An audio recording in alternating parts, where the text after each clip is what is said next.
You were a member of the DNC committee and you recently resigned and endorsed Sanders. Why now? And why did you leave? You know, as vice chair of the DNC, all DNC officers are supposed to remain neutral in our Democratic primaries, obviously, including our presidential primary.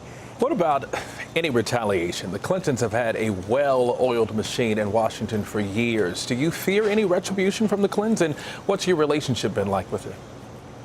Well, you know, I was heavily warned by people who care about me to not endorse Senator Sanders because of that fear of retaliation. And look, that fear is something that exists in a lot of folks that I've heard from. Now, she knew that there would be a lot of political fallout because she saw the tactics firsthand. I mean, she saw how when she spoke out about the limited debate schedule, she was disinvited to one of the Democratic debates by Debbie Wasserman Schultz. I was told that I was no longer welcome to come to the debate.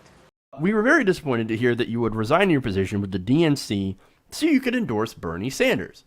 When we met over dinner a couple of years ago, I was so impressed by your intellect, your passion, and commitment to getting things done on behalf of the American people. For you to endorse a man who has spent almost 40 years in public office with very few accomplishments doesn't fall in line with what we previously thought of you. Hillary Clinton will be our party's nominee. And you standing on ceremony to support the sinking Bernie Sanders ship is disrespectful to Hillary Clinton.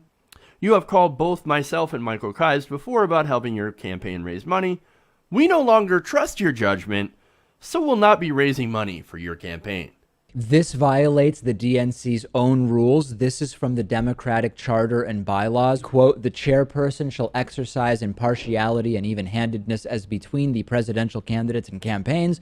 The chairperson shall be responsible for ensuring that the national officers and staff of the Democratic National Committee maintain impartiality and even-handedness during the Democratic Party presidential nominating process. That is Article 5, Section 4 of the DNC's own charter and bylaws. They're not allowed to hate one of their own candidates. It was a rigged system. Bernie said it was rigged. Hillary people said, oh, it's rigged. You're a conspiracy nut. It was rigged. And here's some more evidence. Here's another leaked email from the DNC press secretary, Mark Paustenbach, wondering if there's a good Bernie narrative for a story, which is that Bernie never had his act together, that his campaign was a mess.